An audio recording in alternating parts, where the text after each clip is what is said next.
Bueno, pues como decíamos en el vídeo, este ya será el final y vamos con las disposiciones adicionales de esta Ley de Prevención de Riesgos Laborales, las cuales vamos a subrayar en naranja y bueno, pues ya terminaríamos con esta ley. Vamos a ver qué nos tienen que decir estas disposiciones. Vamos con la primera, que dice disposición adicional primera, definiciones a efectos de seguridad social. ¿Qué son esas definiciones? Vamos a verlas.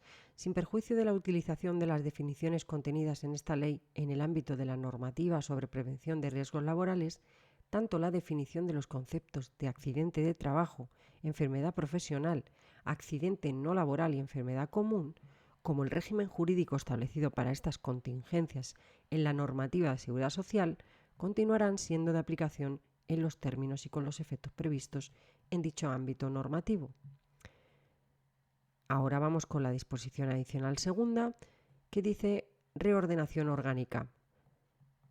Queda extinguida la organización de los servicios médicos de empresa, cuyas funciones pasarán a ser desempeñadas por la Administración Sanitaria competente en los términos de la presente ley.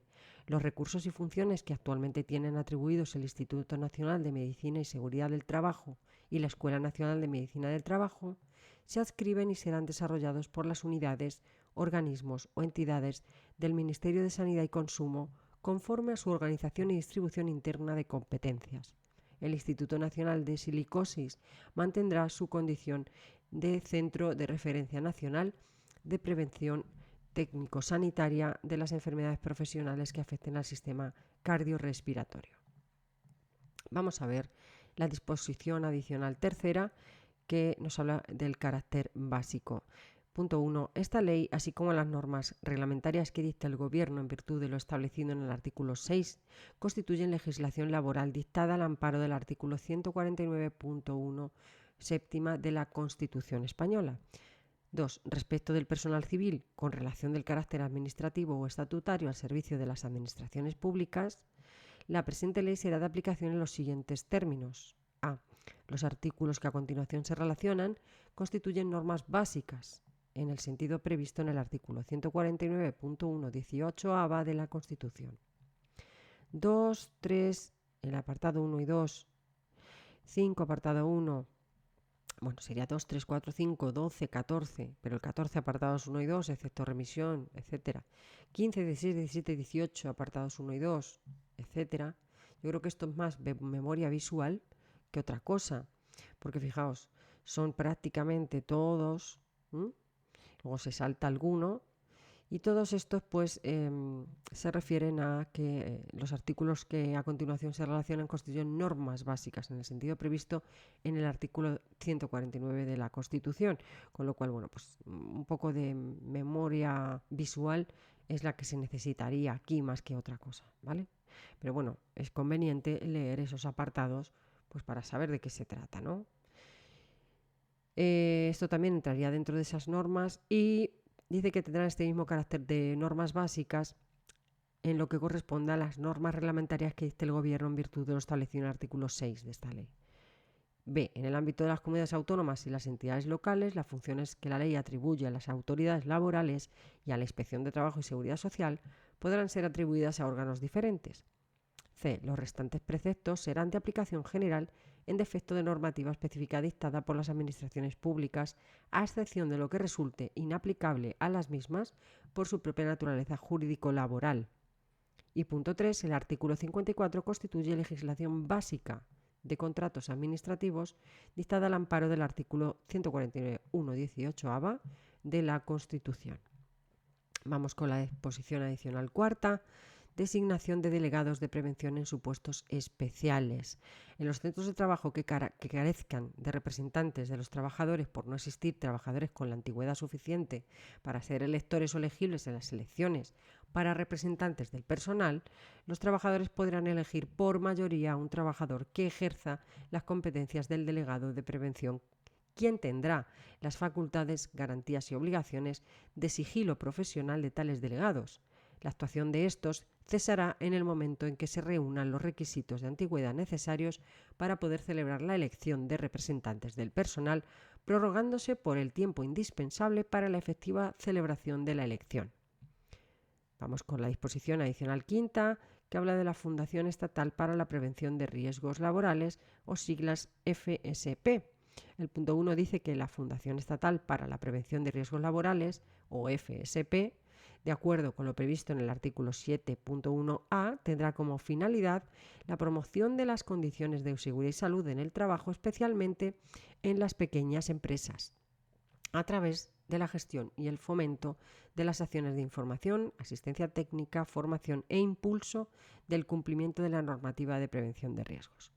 A la Fundación Estatal para la Prevención de Riesgos Laborales, FSP, le corresponde la gestión de las acciones ordinarias de impulso de la prevención de riesgos laborales de ámbito estatal, cuyo importe será del 33% del presupuesto total de las mismas, y en las ciudades de Ceuta y Melilla, así como todas las acciones que se deriven de la Estrategia Española de Seguridad y Salud en el Trabajo. Vamos a seguir con el punto 2 de esta disposición adicional, que dice que la Fundación quedará adscrita al Ministerio del Trabajo y Economía Social. Su patronato se conformará por una mayoría de representantes de la Administración General del Estado y se integrará asimismo por las restantes administraciones y organizaciones presentes en la Comisión Nacional de Seguridad y Salud en el Trabajo. Punto 3. En garantía del cumplimiento de los objetivos señalados en el apartado 1 se observarán las siguientes reglas. A. Las acciones, tanto de la Fundación como de los correspondientes órganos de las comunidades autónomas, se financiarán con cargo al Fondo de Contingencias Profesionales de la Seguridad Social. Con el fin de garantizar la regularidad en el cumplimiento de los fines de la Fundación de los correspondientes órganos de las comunidades autónomas, la Secretaría del Estado de la Seguridad Social y Pensiones determinará anualmente la cuantía del Fondo de Contingencias Profesionales de la Seguridad Social, que se destinará a la realización de acciones de impulso de la prevención de riesgos laborales conforme a los criterios que se establezcan reglamentariamente. La Tesorería General de Seguridad Social, en los términos que se determinen reglamentariamente, transferirá con carácter anual al Ministerio de Trabajo y Economía Social, con cargo al Fondo de Contingencias Profesionales de la Seguridad Social, los créditos destinados a la realización de las acciones señaladas en el párrafo anterior, correspondiendo al Ministro de Trabajo, al Ministerio de Trabajo y Economía Social, efectuar la procedente dotación a la Fundación Estatal para la Prevención de Riesgos Laborales, FSP, así como las transferencias a los órganos competentes y de las comunidades autónomas. En relación con las comunidades autónomas, las transferencias tendrán carácter finalista y los créditos recibidos se regirán por lo previsto en la Ley 47/2003 General Presupuestaria. El Ministerio de Trabajo y Economía Social, en aplicación de lo previsto en el párrafo anterior, aprobará las bases reguladoras de todas las subvenciones, para lo cual tendrá en consideración las observaciones y necesidades manifestadas por cada comunidad autónoma. Bien, vamos a seguir. Dice que en relación con las acciones ordinarias de ámbito estatal, las correspondientes a las ciudades de Ceuta y Melilla y las que se deriven de la Estrategia de Seguridad y Salud en el Trabajo corresponderá al Ministerio de Trabajo y Economía Social. Asimismo, la autorización previa de la concesión, las funciones derivadas de la exigencia del reintegro y de la imposición de sanciones, las de control y demás que comporten el ejercicio de potestades administrativas. B. La distribución de los créditos presupuestarios para la planificación, desarrollo y financiación de acciones de ámbito territorial autonómico se realizará a través de la Conferencia Sectorial de Empleo y Asuntos Laborales. Anualmente, el Patronato de la Fundación Estatal para Prevención de Riesgos Laborales propondrá al Ministerio de Trabajo y Economía Social la distribución territorial de estos créditos, para lo cual tendrá en consideración la población ocupada, el tamaño de las empresas, los índices de siniestralidad laboral o cualesquiera otros parámetros de cuantificación objetiva. C. De acuerdo con el reparto competencial previsto en el texto constitucional y en los estatutos de autonomía, la gestión de las acciones que sean competencia de las comunidades autónomas se realizará a través de los instrumentos, organismos y centros directivos que éstas determinen, debiendo garantizarse en cualquier caso la participación de los interlocutores sociales más representativos a nivel estatal y de comunidad autónoma en el seguimiento de las acciones, la calidad de estas y el cumplimiento de los objetivos previstos. D. La Comisión Nacional para la Seguridad y Salud en el Trabajo propondrá orientaciones materiales tanto al Ministerio de Trabajo y Economía Social como a las comunidades autónomas para la elaboración y aprobación de las correspondientes convocatorias de subvenciones en sus respectivos ámbitos competenciales.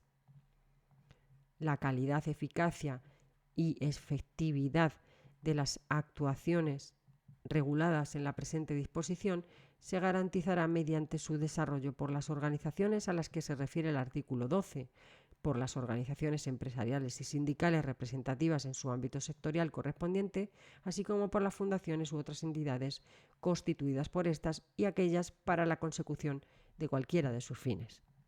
Vamos ya con la disposición adicional sexta. Dice que, habla de la constitución de la Comisión Nacional de Seguridad y Salud en el Trabajo. El Gobierno, en el plazo de 3 meses a partir de la vigencia de esta ley, regulará la composición de la Comisión Nacional de Seguridad y Salud en el Trabajo. La comisión se constituirá en el plazo de los 30 días siguientes. La disposición adicional séptima, cumplimiento de la normativa transporte de mercancías peligrosas, que dice que lo dispuesto en la presente ley se entiende sin perjuicio del cumplimiento de las obligaciones derivadas de la regulación en materia de transporte de mercancías peligrosas. Vamos con la octava, que habla de los planes de organización de actividades preventivas y dice que cada departamento ministerial, en el plazo de 6 meses desde la entrada en vigor de esta ley y previa consulta con las organizaciones sindicales más representativas, elevará al Consejo de Ministros una propuesta de acuerdo en la que se establezca un plan de organización de las actividades preventivas en el departamento correspondiente en los centros, organismos y establecimientos de todo tipo, dependientes del mismo. A la propuesta deberá acompañarse necesariamente una memoria explicativa del coste económico de la organización propuesta, así como el calendario de ejecución del plan con las previsiones presupuestarias y adecuadas a este. Vamos con la novena, que dice y habla de los establecimientos militares. Punto 1. El Gobierno, en plazo de 6 meses, previa consulta con las organizaciones sindicales más representativas y la propuesta de los ministros de Defensa y de Trabajo y Seguridad Social, adaptará las normas de los capítulos 3 y 5 de esta ley a las exigencias de la defensa nacional, a las peculiaridades orgánicas y al régimen vigente de representación del personal en los establecimientos militares. Continuarán vigentes las disposiciones sobre organización y competencia de la Autoridad Laboral e Inspección de Trabajo en el ámbito de la Administración Militar, contenidas en el Real Decreto 2205/1980, dictado en desarrollo de la disposición final séptima del Estatuto de los Trabajadores. Bien, disposición adicional novena bis, personal militar. Lo previsto en los capítulos 3, 5 y 7 de esta ley se aplicará de acuerdo con la normativa específica militar. Vamos con la décima, que dice o habla de las sociedades cooperativas y dice que el procedimiento para la designación de los delegados de prevención regulados en el artículo 35 de esta ley en las sociedades cooperativas que no cuenten con asalariados deberá estar previsto en sus estatutos o ser objeto de acuerdo en Asamblea General. Cuando además de los socios que prestan su trabajo personal existan asalariados, se computarán ambos colectivos a efectos de lo dispuesto en el número 2 del artículo 35. En este caso, la designación de los delegados de prevención se realizará conjuntamente por los socios que prestan trabajo y los trabajadores asalariados o, en su caso, los representantes de estos. Disposición adicional undécima habla de la modificación del Estatuto de los Trabajadores en materia de permisos retribuidos. Y vamos a ver qué dice. Se añade una letra F al apartado 3 del artículo 37 del texto refundido de la Ley del Estatuto de los Trabajadores, aprobado por el Real Decreto Legislativo 195 del siguiente tenor. F. Por el tiempo indispensable para la realización de exámenes prenatales y técnicas de preparación al parto que deban realizarse dentro de la jornada de trabajo. Así que ya sabéis que esa se modifica. Se añade, mejor dicho. Disposición adicional duodécima, participación institucional en las comunidades autónomas. En las comunidades autónomas, la participación institucional en cuanto a su estructura y organización se llevará a cabo de acuerdo con las competencias que las mismas tengan en materia de seguridad y salud laboral. La 13ª habla del Fondo de Prevención y Rehabilitación. Los recursos del Fondo de Prevención y Rehabilitación procedentes del exceso de excedentes de la gestión realizada por las mutuas de accidentes de trabajo y enfermedades profesionales de la Seguridad Social, a la que se refiere el artículo 73 del texto refundido de la Ley General de Seguridad Social, se destinarán a la cuantía que se determine reglamentariamente a las actividades que puedan desarrollar como servicios de prevención las mutuas de accidentes de trabajo y enfermedades profesionales de la Seguridad Social, de acuerdo con lo previsto en el artículo 32 de esta ley. Vamos ahora con la 14ª. Habla de la presencia de recursos preventivos en las obras de construcción. Punto 1. Lo dispuesto en el artículo 32 bis de la Ley de Prevención de Riesgos Laborales será de aplicación en las obras de construcción reguladas por el Real Decreto 1627/97, por el que se establecen las disposiciones mínimas de seguridad y salud en las obras de construcción con las siguientes especialidades. A. La preceptiva presencia de recursos preventivos se aplicará a cada contratista. B. En el supuesto previsto en el apartado 1, párrafo A del artículo 32 bis, la presencia de los recursos preventivos de cada contratista será necesaria cuando durante la obra se desarrollen trabajos con riesgos especiales, tal y como se define en el citado Real Decreto. C. La preceptiva presencia de recursos preventivos tendrá como objeto vigilar el cumplimiento de las medidas incluidas en el Plan de Seguridad y Salud en el Trabajo y comprobar la eficacia de estas. Punto 2. Lo dispuesto en el apartado anterior se entiende sin perjuicio de las obligaciones del coordinador en materia de seguridad y salud durante la ejecución de la obra. Vamos con la 15ª, que dice y habla de la habilitación de funcionarios públicos.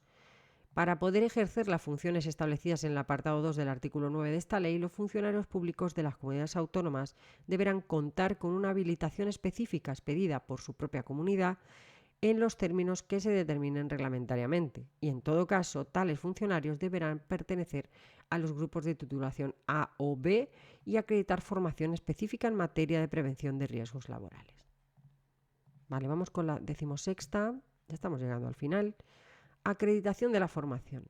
Las entidades públicas o privadas que pretendan desarrollar actividades formativas en materia de prevención de riesgos laborales de las previstas en la disposición transitoria tercera del Real Decreto 3997, por el que se aprueba el reglamento de los servicios de prevención, deberán acreditar su capacidad mediante una declaración responsable ante la autoridad laboral competente sobre el cumplimiento de los requisitos que se determinen reglamentariamente. Vamos con la 17ª, que dice: asesoramiento técnico a las empresas de hasta 25 trabajadores.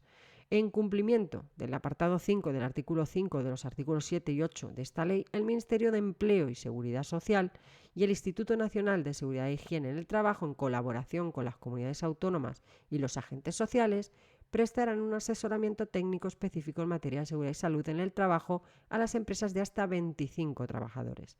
Esta actuación consistirá en el diseño y puesta en marcha de un sistema dirigido a facilitar al empresario el asesoramiento necesario para la organización de sus actividades preventivas, impulsando el cumplimiento efectivo de las obligaciones preventivas de forma simplificada. Bien, vamos a pasar a la 18ª, que habla de la protección de la seguridad y la salud en el trabajo de las personas trabajadoras en el ámbito de la relación laboral de carácter especial del servicio del hogar familiar.